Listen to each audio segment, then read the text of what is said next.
Security escorted me past the conference room where my entire team celebrated my replacement like she was their salvation. My boss, Dylan, raised his coffee mug in a toast, while my former colleagues applauded the woman sitting in my chair. 3 years of dedication, 60-hour weeks, and flawless project deliveries meant nothing. The badge I'd worn with pride was now in a security guard's pocket, and my personal belongings sat in a cardboard box on my lap. I had 24 hours to transition my files to Amanda, my replacement, before losing all system access forever. The drive home felt like a funeral procession. Every red light gave me another moment to replay that humiliating walk past the conference room. My hands trembled as I fumbled with my house keys, dropping them twice before finally getting inside my small apartment in downtown Seattle. The cardboard box landed with a hollow thud on my kitchen counter, its contents a pathetic summary of 3 years at Morrison and Associates Architecture. I collapsed onto my couch and called the only person who would understand. Grace picked up on the second ring. "Esther, you sound terrible. What happened?" "They fired me." The words felt foreign leaving my mouth. Security walked me out like I was some kind of criminal. Grace's sharp intake of breath cut through the phone. As an employment attorney in Portland, she'd heard plenty of horror stories, but this was her little sister. "Tell me everything. Start from the beginning." So I did.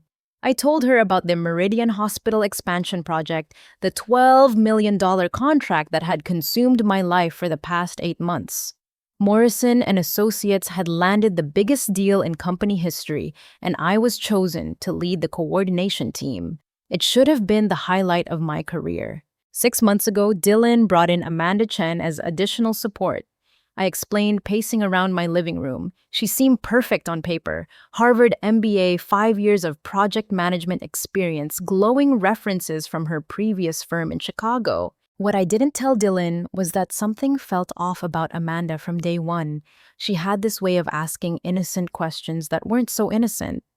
She'd lean over my shoulder while I worked, claiming she wanted to learn my systems, but her eyes were scanning everything on my screen. When I'd catch her, she'd flash that perfect smile and compliment my organizational skills. The problem started almost immediately after she arrived. I continued, my voice growing steadier as I organized my thoughts. Permits that I'd filed correctly suddenly had errors.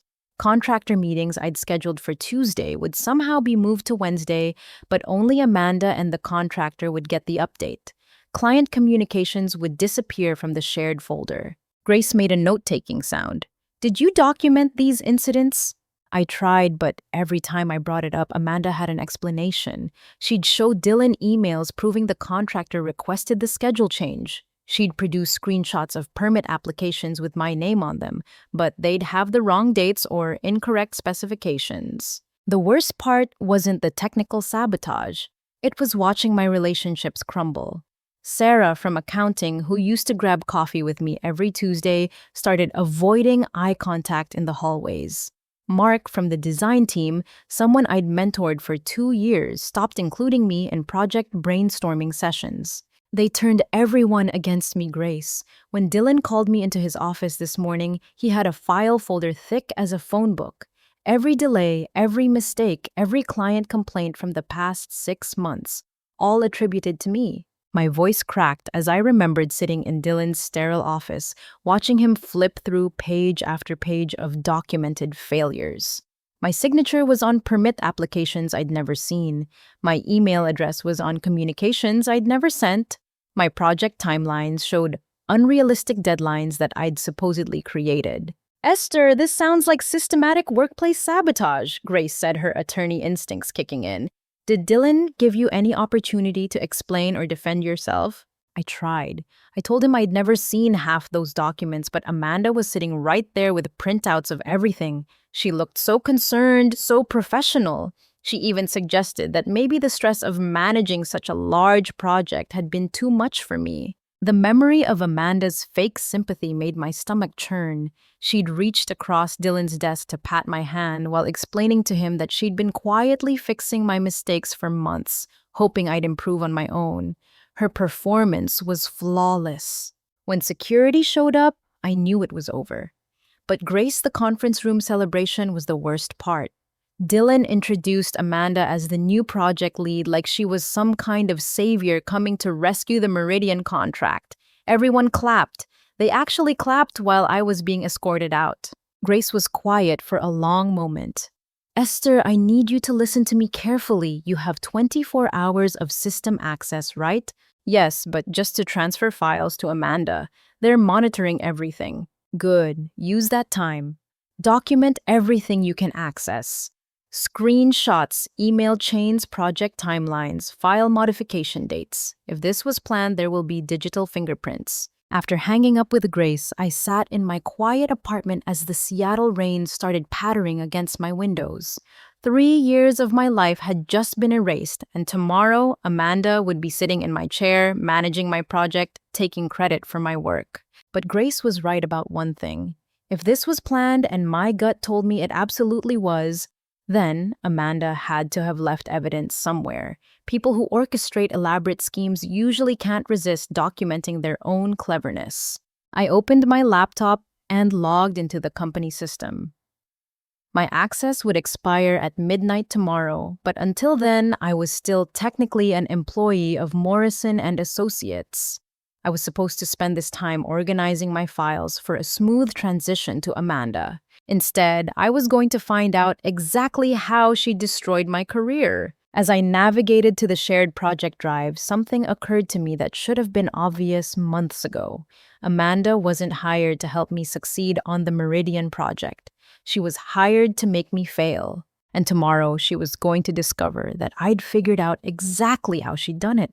My home office felt like a command center as I spread 3 monitors across my desk, each one displaying different aspects of the Meridian project files. The digital clock in the corner read 10:37 p.m., but sleep was the furthest thing from my mind. I had 13 hours and 23 minutes before my access expired, and I intended to use every second. The first thing I noticed were the timestamps. As a project coordinator, I lived and died by accurate time documentation, but these files told a story that didn't match my memory. According to the system logs, I'd submitted the initial permit applications for the hospital's East Wing expansion on March 15th at 2:43 p.m.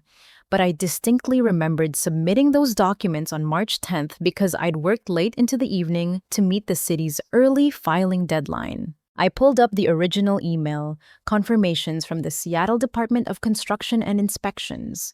There it was, March 10th, 2:43 a.m., not p.m.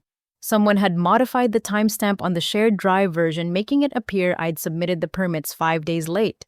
Clever, I whispered to my empty apartment. But modification logs don't lie. I navigated to the file properties and found exactly what I was looking for. The document had been edited on March 15th at 6:17 p.m. by user A. Chen.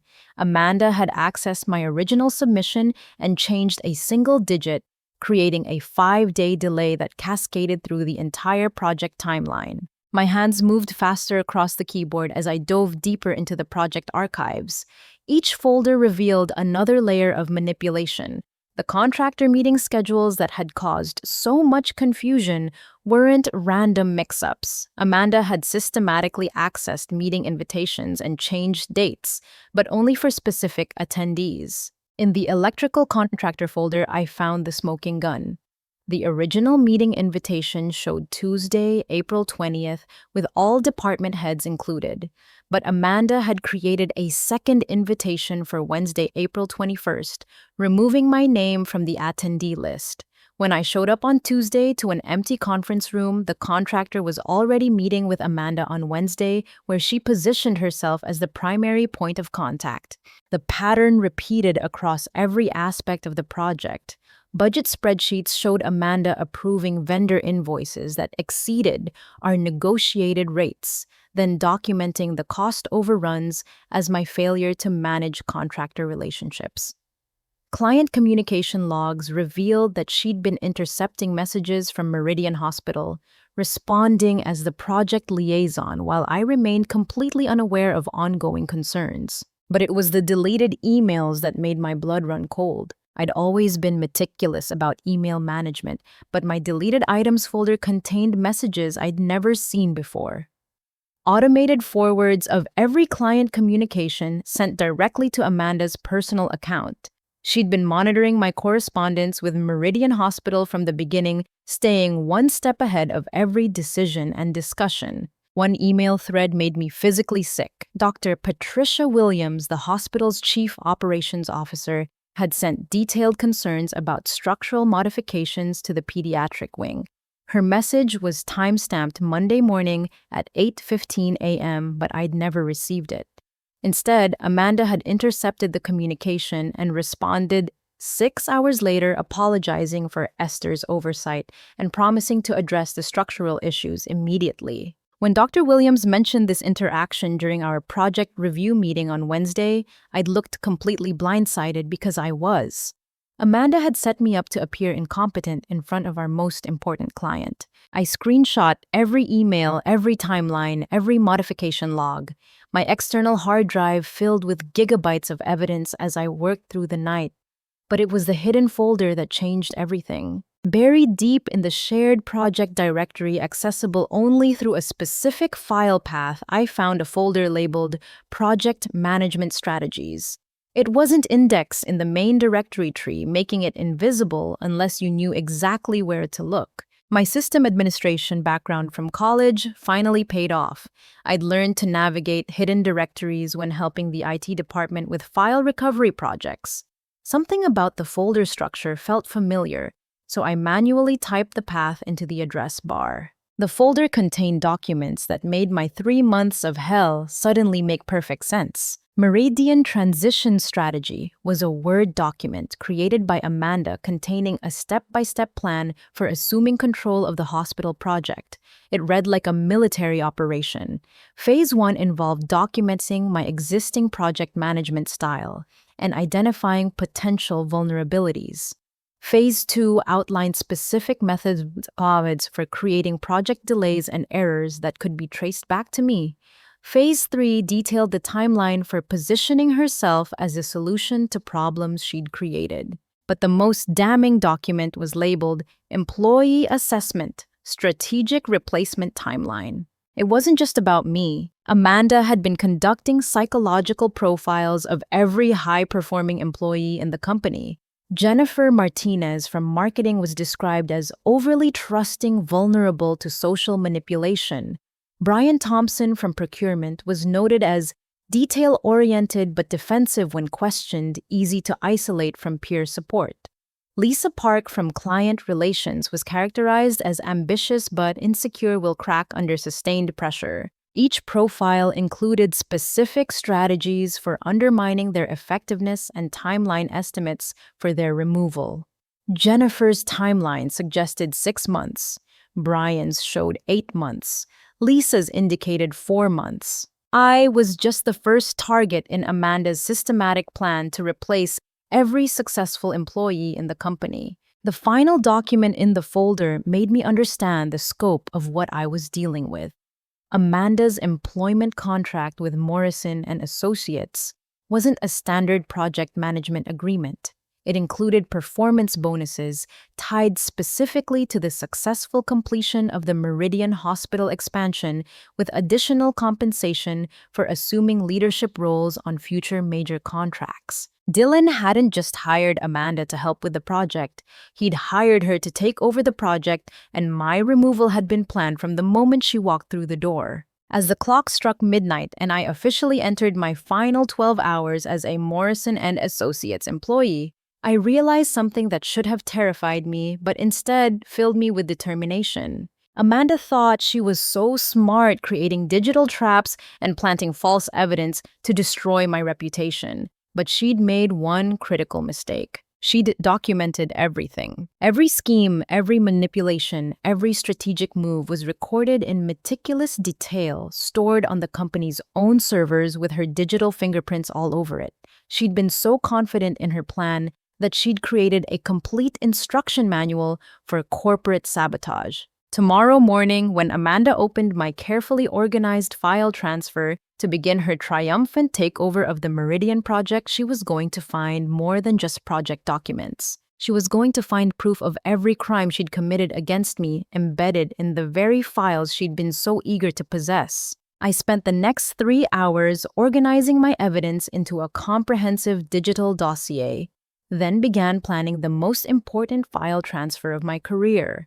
Amanda expected to receive project timelines, contractor information, and client communications. Instead, she was going to receive a complete record of her own systematic destruction of my reputation, packaged in a way that would make her guilt undeniable to anyone who accessed the files. By the time I finished, dawn was breaking over Seattle, and I had 11 hours and 17 minutes left to execute the most satisfying revenge of my life. The Seattle Public Library opened at 10 a.m. on weekdays, but I was waiting by the doors at 9:45.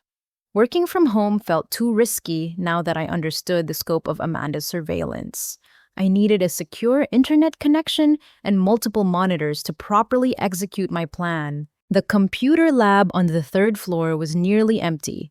Just an elderly man reading news websites and a college student typing furiously on what looked like a research paper.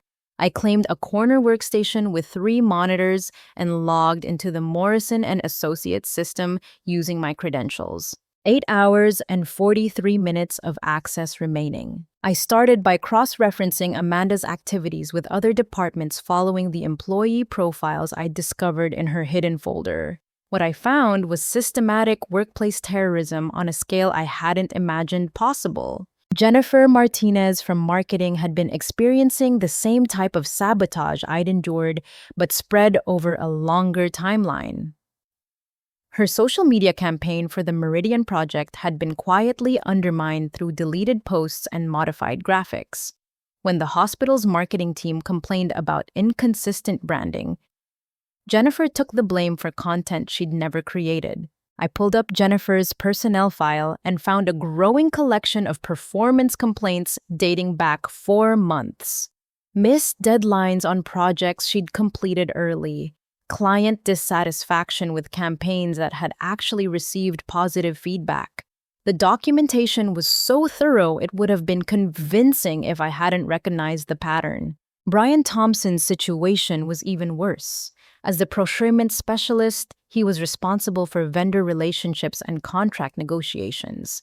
Amanda had been systematically destroying his credibility by approving purchase orders that exceeded budgeted amounts, then documenting the cost overruns as his failure to manage vendor relationships. But the real smoking gun was in Brian's email archives. I found forwards of his confidential vendor negotiations sent to Amanda's personal account with subject lines like "procurement updates for review." She'd been monitoring his contract discussions and feeding information to competing vendors, creating bidding wars that inflated project costs. Lisa Park's targeting was perhaps the most sophisticated. Amanda had identified Lisa's ambition as her primary vulnerability and had been positioning herself as a mentor while systematically undermining Lisa's client relationships.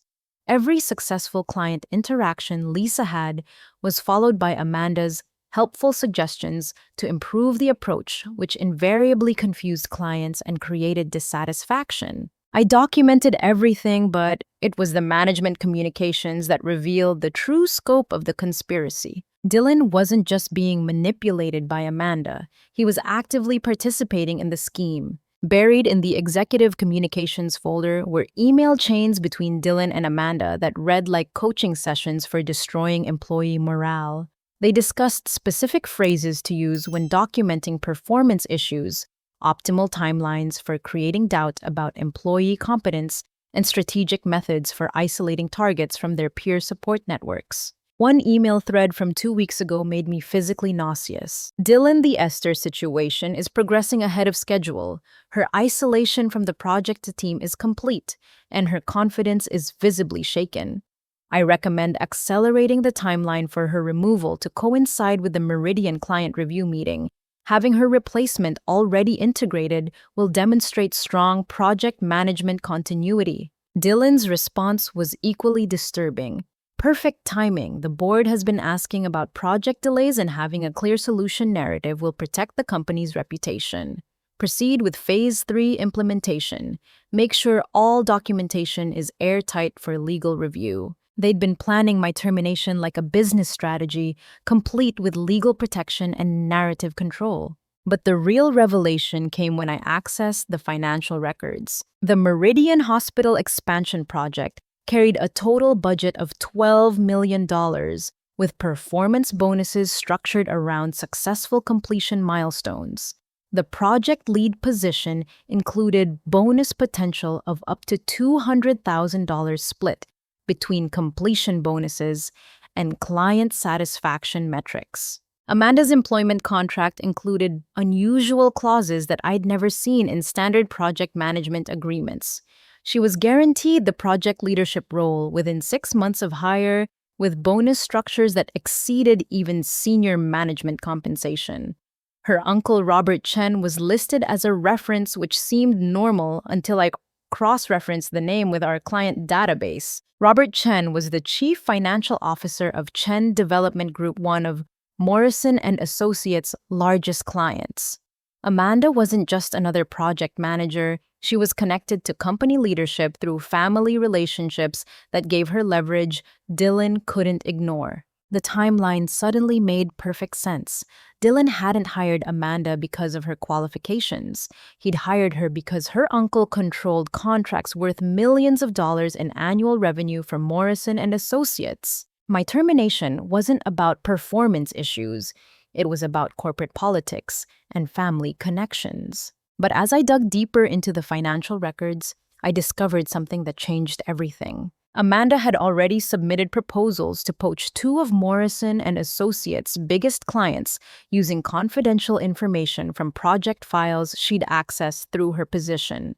The proposals were addressed to Silverstone Medical Center and Northwest Regional Hospital, both of whom had signed exclusive development contracts with our firm. She wasn't just planning to replace employees, she was planning to steal clients and start a competing firm.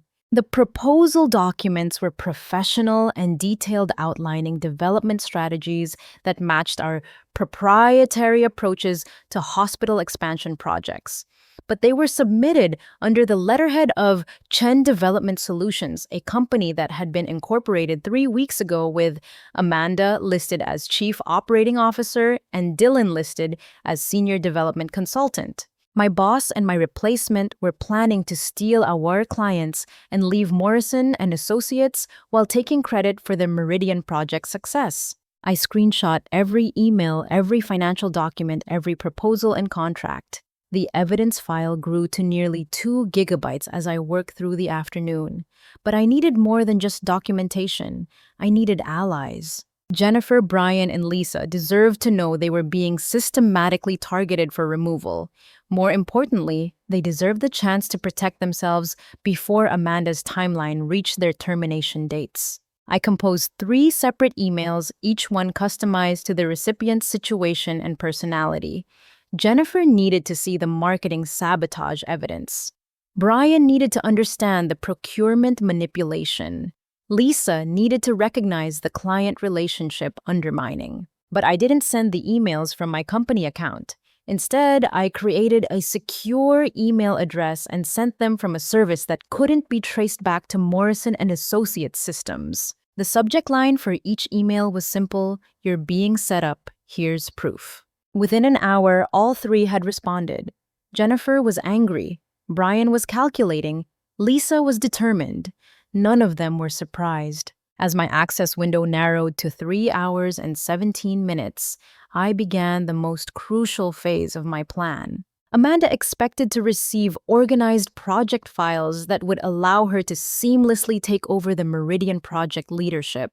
She was going to get exactly that, but with some additional documentation embedded in the file structure. Every spreadsheet would include hidden sheets containing evidence of her sabotage. Every project timeline would have embedded comments linking to the proof of her manipulation. Every client communication folder would contain subfolders documenting her theft of confidential information. But the masterpiece was the main project summary document that Amanda would inevitably open first. It appeared to be a standard project status report, but embedded in the document were hyperlinks to every piece of evidence I'd collected, organized by category and cross-referenced with timestamps. When Amanda opened that document tomorrow morning, expecting to review project status, she'd instead find a complete record of every scheme she'd executed, every lie she'd told, and every crime she'd committed. By the time I logged off the library computers at 5:30 p.m., I had 1 hour and 13 minutes of system access remaining, but my work was complete. Tomorrow morning, Amanda would discover that the files she'd worked so hard to steal contained the evidence of her own destruction. And by tomorrow afternoon, everyone who mattered would know exactly who she really was. The rain was coming down in sheets as I walked back to my apartment, but I barely noticed. My mind was completely focused on the endgame that would unfold over the next 24 hours. Amanda thought she'd won by getting me fired, but she had no idea that I'd just handed her the rope she'd use to hang herself. Grace was waiting in my living room when I opened the front door. Takeout containers from our favorite Thai restaurant spread across my coffee table. "You look like you haven't eaten in 2 days," she said, standing up to hug me. "And based on your phone updates, you probably haven't." I collapsed onto the couch and accepted the container of pad thai she offered. "I found everything, Grace. Not just what they did to me, but their entire plan. Amanda and Dylan are planning to steal clients and start their own firm." Grace opened her laptop while I ate, reviewing the evidence files I'd emailed her throughout the day. As an employment attorney, she'd seen corporate sabotage before, but the scope and sophistication of Amanda's scheme impressed even her. "This is criminal conspiracy," she said, scrolling through Amanda's hidden strategy documents. She's documented everything like she was writing a how-to manual for workplace terrorism. That's what I thought. But Grace, it gets worse. She's already targeting 3 other employees for the same treatment. Jennifer, Brian, and Lisa are all being set up for termination using identical tactics. Grace looked up from the laptop. "Did you contact them?" "This afternoon. They're all willing to testify about the harassment they've experienced." Jennifer has been documenting problems for months without realizing they were connected. Brian started keeping backup files of his vendor negotiations because he suspected someone was interfering. Lisa has been feeling like she was going crazy because client relationships kept deteriorating for no apparent reason. "Good. We'll need their testimony if this goes to court." Grace closed the laptop and leaned back in her chair. "But Esther, there's something else we need to discuss. The financial evidence you found suggests this goes beyond workplace harassment into corporate espionage and theft of trade secrets." I set down my pad thai. "What does that mean?" "It means we need to involve more than just employment law. If Amanda and Dylan are stealing client lists and proprietary development strategies, the FBI's white-collar crime division will be very interested." The idea of federal law enforcement getting involved should have been intimidating, but instead I felt a surge of satisfaction. Amanda had been so arrogant in her documentation, so confident that she'd destroyed my credibility completely. She never imagined that someone she considered broken and defeated would have the skills to uncover her entire operation. "There's something else," I said, pulling up my laptop. "I embedded all the evidence in the file transfer Amanda is expecting tomorrow. She'll open what she thinks are normal project documents and find proof of every crime she's committed." Grace raised an eyebrow. "That's actually brilliant." She'll access the evidence using her own credentials, creating a digital trail that proves she opened files documenting her misconduct. Exactly, but it gets better. I coordinated with Jennifer, Brian, and Lisa to submit formal complaints to HR tomorrow morning, right when Amanda discovers the evidence. The timing will make it impossible for Dylan to contain the situation. We spent the next 2 hours refining the strategy. Grace prepared formal legal documentation for the wrongful termination claim while I organized the evidence files into a format that would be easy for investigators to navigate. By the time Grace left at 9 p.m., we had a comprehensive plan that would unfold in phases over the next 48 hours. Phase 1 would begin at 8 a.m. when Amanda accessed my file transfer. Phase 2 would start at 9 a.m. when Jennifer, Brian, and Lisa submitted their HR complaints. Phase 3 would launch at 10 a.m. when Grace filed the wrongful termination lawsuit with the King County Superior Court. But I had one more card to play. I'd been researching Morrison and Associates' board of directors and discovered something interesting about the company's governance structure. The board included 3 independent directors who were required to investigate any allegations of management misconduct.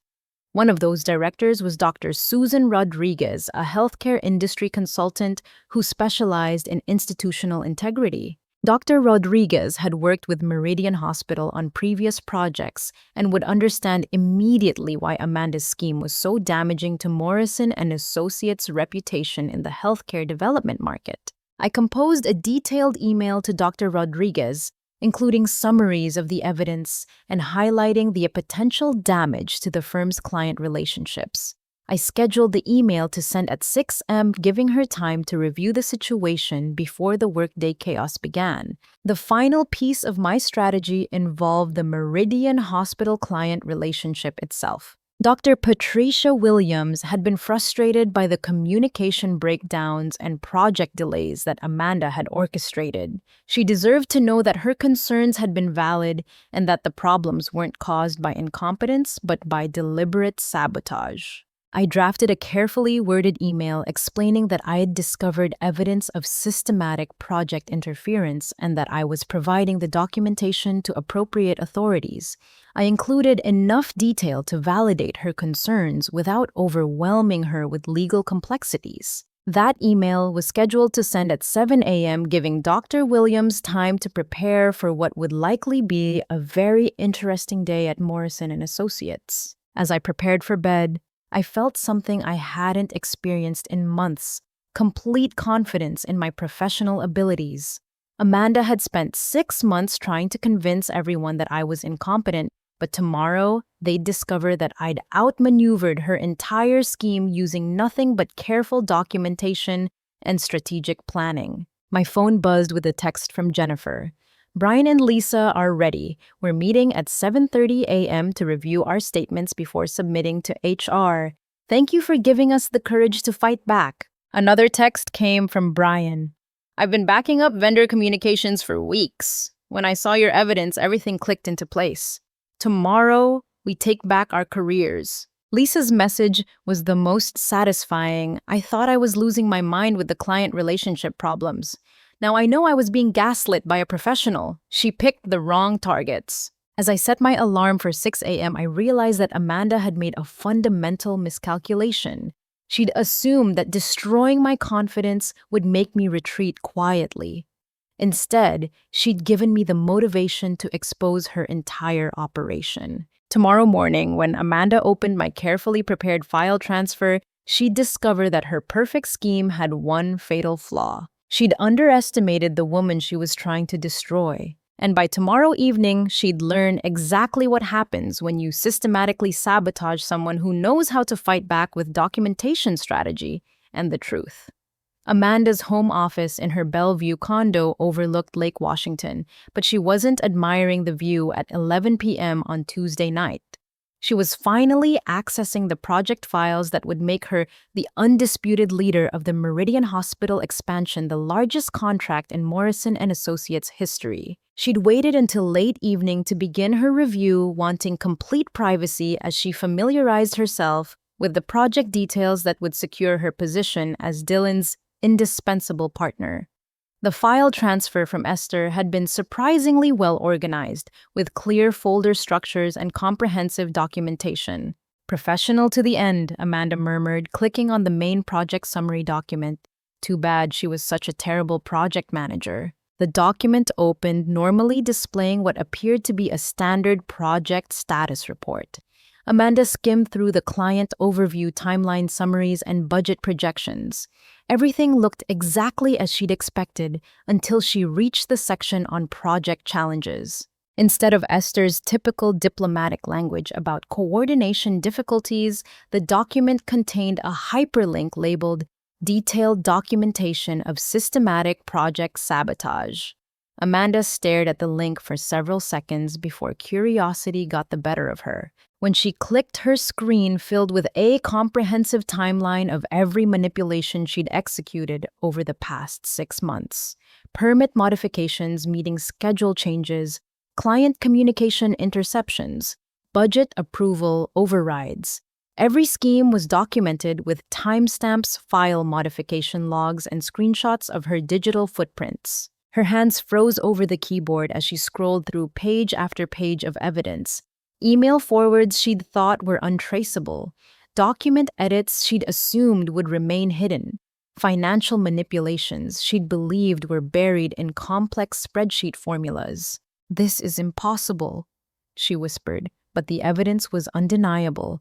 Somehow Esther had discovered and documented every aspect of Amanda's systematic destruction of her career. But the real shock came when Amanda found her own hidden folder contents embedded in the project files.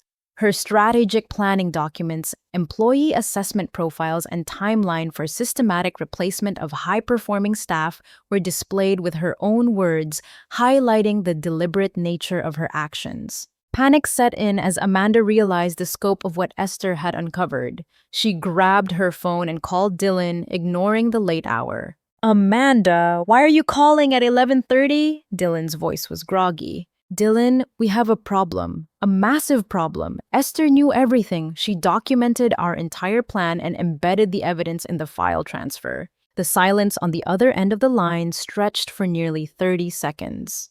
"What do you mean she documented everything?" "I mean she has proof of every email we exchanged, every scheme we implemented, every client we planned to poach. She even found my strategy documents from the hidden folder." Dylan's voice sharpened. "That's impossible. Those files were protected." "Well, she found them." "And Dylan, there's more. She sent evidence to Jennifer, Brian, and Lisa. They know they're being targeted for systematic harassment. They're probably preparing to file complaints with HR." Amanda heard Dylan's sharp intake of breath. "How bad is the evidence?" "It's comprehensive. She has file modification logs showing when I altered project documents. She has email forwards proving I intercepted client communications. She has financial records showing our contract negotiations for the new firm." "Can we contain this, delete the evidence before anyone else sees it?" Amanda was already trying, but every attempt to access the embedded files generated error messages. "She protected everything with some kind of encryption. I can see the evidence, but I can't modify or delete any of it." "This is a disaster. If the board sees this documentation, we're both finished." But Amanda was discovering that the disaster was already spreading beyond their control. Her phone buzzed with an email notification from Dr. Patricia Williams at Meridian Hospital. "Amanda, I received some disturbing information about communication breakdowns on our project. I need to schedule an emergency meeting tomorrow morning at 8 a.m. to discuss project leadership and accountability issues. Please confirm your attendance. Dr. Patricia Williams, Chief Operations Officer, Meridian Hospital." Dylan, the client, knows. Dr. Williams just sent an emergency meeting request. What? How could she possibly know? Amanda was frantically checking her email when another message arrived, this one from the Morrison and Associates Board of Directors. "This is from Dr. Susan Rodriguez. She wants all project documentation for the Meridian contract by tomorrow morning for a board review. She's asking specifically about management accountability and project oversight failures." Dylan's breathing was audible over the phone. Someone sent evidence to the board and to the client. "We're not just dealing with internal employee complaints. This is corporate crisis territory." Amanda's computer chimed with another email notification. This one made her blood run cold. "Read documentation of systematic workplace harassment and corporate espionage. Ms. Chen, I represent multiple employees of Morrison and Associates who have evidence of coordinated harassment and sabotage activities. Please contact my office immediately to discuss resolution of these matters before formal legal proceedings begin. Grace Sullivan, employment attorney." "Dylan, they have lawyers involved. Esther's sister is an employment attorney and she's representing Jennifer, Brian, and Lisa. This is spiraling out of control. We need damage control immediately." But the damage was accelerating faster than they could respond. Amanda's phone rang with a call from her uncle Robert, whose business relationship with Morrison and Associates had been the foundation of her hiring. Amanda, what have you done? I just received a call from Morrison and Associates, senior partner, asking about your employment background and my recommendation. They're questioning your qualifications and conducting some kind of investigation. Amanda's carefully constructed facade was crumbling in real time. Uncle Robert, there's been a misunderstanding. A disgruntled employee is making false accusations. False accusations? They have documentation, Amanda. Financial records, email, communications, project timelines. This doesn't look like false accusations. This looks like evidence of serious misconduct. The call ended abruptly, leaving Amanda staring at her phone in disbelief.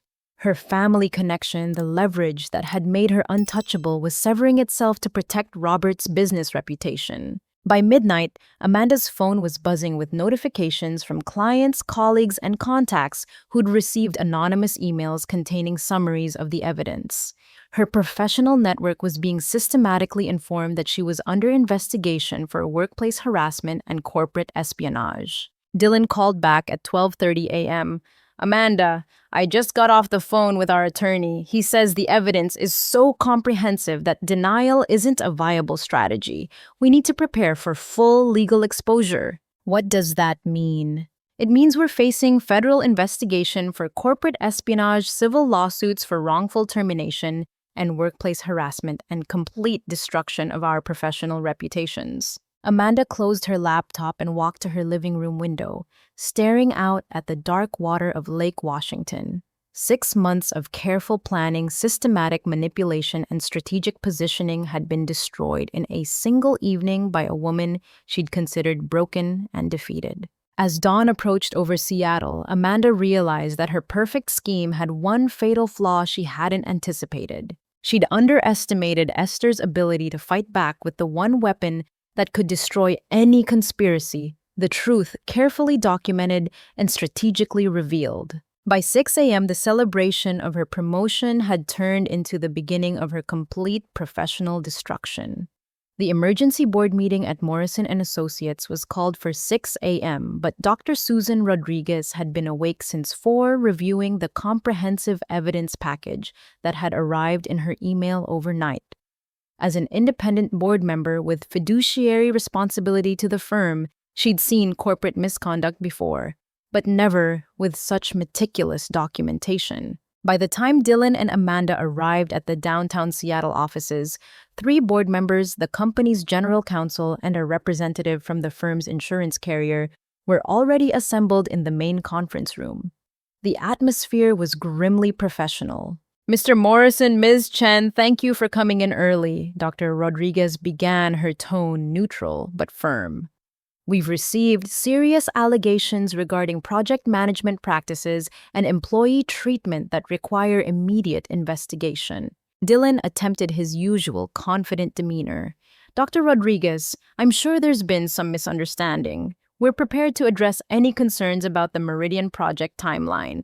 This isn't about project timelines, Mr. Morrison. This is about systematic workplace harassment, document falsification, and what appears to be preparation for theft of proprietary client information. She opened her laptop and projected the evidence summary onto the conference room screen. Amanda's strategy documents appeared first with her own words describing strategic employee replacement and vulnerability exploitation highlighted in red. Amanda watched her carefully constructed professional image disintegrate as the board reviewed her systematic plan for destroying Esther's career. The employee assessment profiles the timeline for removing high-performing staff, the coordination with Dylan for legal protection. Everything was displayed in damning detail. The evidence suggests coordinated harassment targeting multiple employees, Dr. Rodriguez continued. Ms. Martinez from Marketing, Mr. Thompson from Procurement, and Ms. Park from Client Relations have all filed formal complaints with HR this morning, supported by documentation that corroborates their claims. Dylan's face had gone pale. Board members, these are serious allegations that require careful investigation. We shouldn't rush to judgment based on one-sided evidence. Mr. Morrison, The evidence includes your email communications with Ms. Chen, discussing specific strategies for undermining employee confidence and documenting performance issues you knew were fabricated. The conference room screen displayed Dylan's own words. Perfect timing. The board has been asking about project delays, and having a clear solution narrative will protect the company's reputation. Proceed with Phase 3 implementation. The legal department has reviewed these communications, the general counsel interjected. They constitute clear evidence of conspiracy to commit wrongful termination and potentially criminal fraud. But the revelation that destroyed any remaining credibility was the discovery of Chen Development Solutions. Ms. Chen, you and Mr. Morrison incorporated a competing firm 3 weeks ago and submitted proposals to 2 of our largest clients using confidential information obtained through your position here. Amanda finally spoke, her voice barely above a whisper. Those proposals were preliminary research. We weren't actively competing. The proposals include proprietary development strategies, client-specific pricing models, and confidential medical facility requirements that could only have been obtained through unauthorized access to Morrison & Associates files. Dr. Rodriguez pulled up the financial analysis that Grace had prepared overnight. The Silverstone Medical Center proposal matches our internal bid structure to the dollar.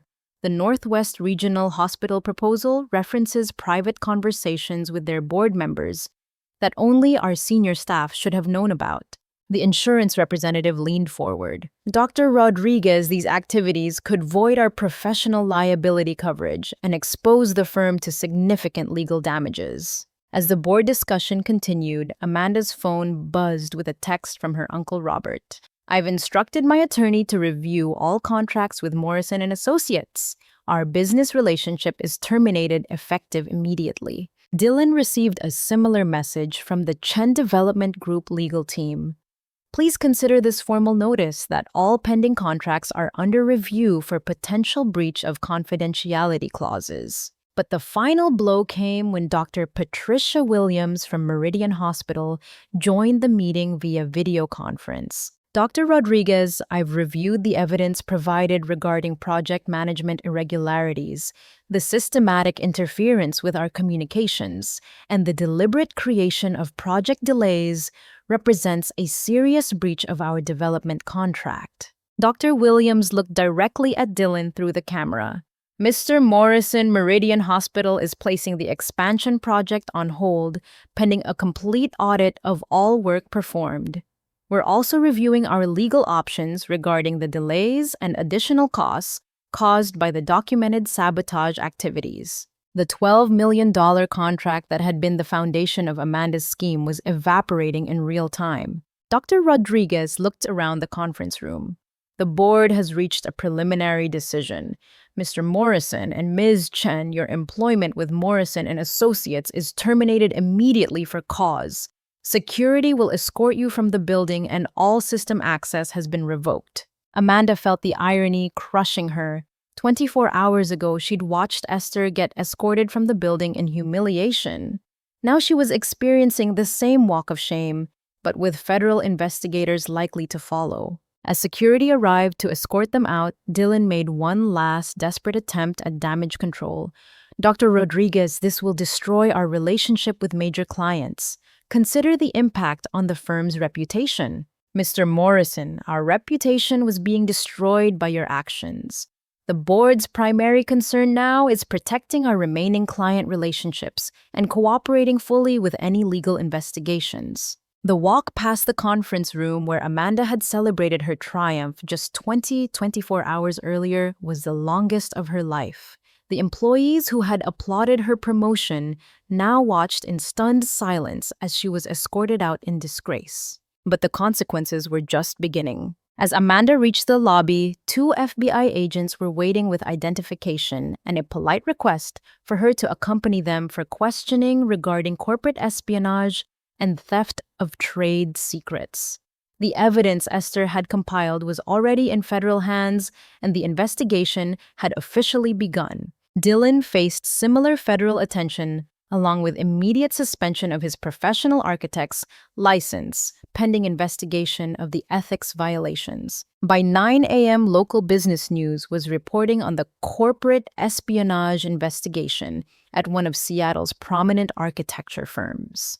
By 10 a.m., the story had been picked up by regional media as an example of systematic workplace harassment and the importance of whistleblower protection. Amanda's perfect scheme had become a cautionary tale about corporate misconduct, with her own documentation serving as evidence in federal court. As she sat in a federal interview room answering questions about her systematic destruction of Esther's career, Amanda finally understood the magnitude of her miscalculation. She'd spent 6 months building a perfect trap for someone she considered weak and defeated. Instead, she'd built the perfect trap for herself.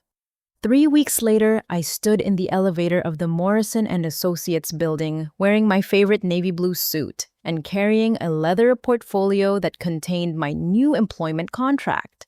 The elevator buttons looked exactly the same, but everything else had changed completely. Dr. Susan Rodriguez had personally called to offer me the position of Director of Project Management, with a starting salary that represented a 40% increase from my previous role. The board had also approved a settlement for my wrongful termination that would pay off my student loans and give me a financial cushion I'd never had before. But the money wasn't what made this moment so satisfying. When the elevator doors opened on the 3rd floor, the entire project management team was waiting with applause and genuine smiles. Jennifer Martinez stepped forward first, her eyes bright with relief and gratitude. "Esther, thank you for saving our careers. Without your courage to expose the truth, we'd all be facing the same humiliation you endured." Brian Thompson shook my hand firmly. "Your documentation skills are legendary around here now.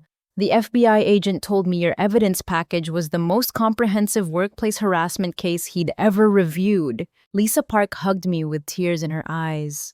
"I was starting to think I was losing my mind with all the client relationship problems. When I saw your evidence, I realized I wasn't crazy. I was being systematically gaslit by a professional." The conference room where Amanda had celebrated my termination had been converted into our new team collaboration space with my nameplate on the door reading, "Esther Wilson, Director of Project Management." The irony wasn't lost on anyone. Dr. Rodriguez joined us for my first team meeting, bringing news about the ongoing investigation and the firm's recovery efforts. "The federal investigation is proceeding smoothly," she reported. "Amanda and Dylan are facing charges for corporate espionage conspiracy to commit fraud and theft of trade secrets.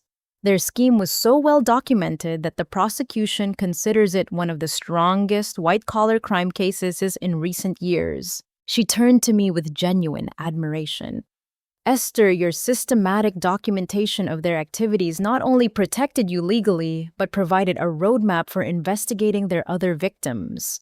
The FBI has identified similar patterns at their previous employers." The Meridian Hospital project had been fully restored to Morrison and Associates after Dr. Patricia Williams reviewed the evidence of Amanda's sabotage. She'd been so impressed by my professionalism in exposing the misconduct that she'd requested me personally to lead the project through completion. "Dr. Williams specifically praised your integrity in protecting their interests despite personal cost," Dr. Rodriguez continued. "The hospital board has approved an expansion of our contract to include their pediatric wing renovation, specifically because of their confidence in your project management abilities." The additional contract was worth $8 million, bringing our total Meridian engagement to $20 million. My bonus potential alone would exceed Amanda's entire compensation package. Jennifer had been promoted to Senior Marketing Coordinator and was leading a comprehensive rebranding campaign that highlighted Morrison and Associates' commitment to ethical business practices. Brian had been appointed as Head of Vendor Relations with authority to implement new transparency protocols. Lisa had become Client Relations Director with direct board reporting responsibility. There's one more thing, Dr. Rodriguez said, pulling out an elegant folder. The Seattle Business Journal wants to feature your story as far as their cover article on workplace integrity and whistleblower courage. They're calling it How One Employee's Documentation Skills Exposed Corporate Conspiracy. She handed me the preliminary article draft. The headline read, From Termination to Triumph, the Esther Wilson Story. My photograph was positioned next to quotes about ethical leadership and the importance of speaking truth to power. The article will position Morrison and Associates as a leader in corporate accountability, Dr. Rodriguez explained. Your courage to expose misconduct has actually strengthened our reputation in the architecture community. As the meeting concluded, I reflected on the journey from humiliation to vindication. 3 weeks ago, I'd been escorted from this building with my belongings in a cardboard box, convinced my career was destroyed. Today, I was returning as a director with the respect of my colleagues and the gratitude of my clients. Amanda was facing federal charges that could result in years in prison and permanent destruction of her professional reputation.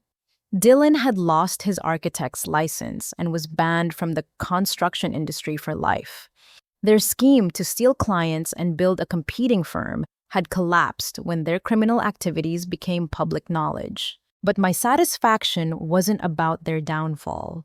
It was about the restoration of truth and the protection of other employees who might have faced similar systematic harassment. The new employee protection policies we'd implemented would prevent future cases of coordinated workplace sabotage. The documentation protocols I designed would make it impossible for anyone to manipulate project files without leaving clear evidence trails. Grace had helped us establish a whistleblower protection program that encouraged employees to report suspicious activities without fear of retaliation. The program was already being studied by other firms as a model for ethical workplace management. As I settled into my new corner office looking out at the Seattle skyline, I thought about the lesson that had emerged from this entire experience. Sometimes the worst betrayals lead to the greatest opportunities. When people try to destroy your reputation with lies, the truth becomes your most powerful weapon. Justice may not come immediately, but when it arrives, it's often more complete than you ever imagined. The courage to document truth and stand up for what's right doesn't just protect you, it protects everyone who comes after you.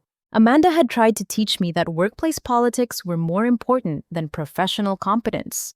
Instead, she taught me that systematic documentation and strategic patience can overcome any conspiracy. Dylan had tried to convince me that I was expendable. Instead, he proved that integrity and hard work are irreplaceable. My phone buzzed with a text from a young employee in the accounting department. Esther, I'm experiencing some problems with my supervisor that remind me of what you went through.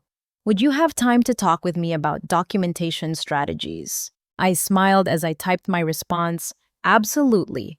Come to my office anytime, and remember, the truth always wins when it's properly documented.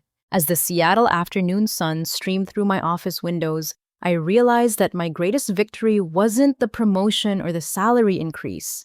It was knowing that my courage to fight back had created a safer workplace for everyone. Amanda had tried to write the story of my professional destruction.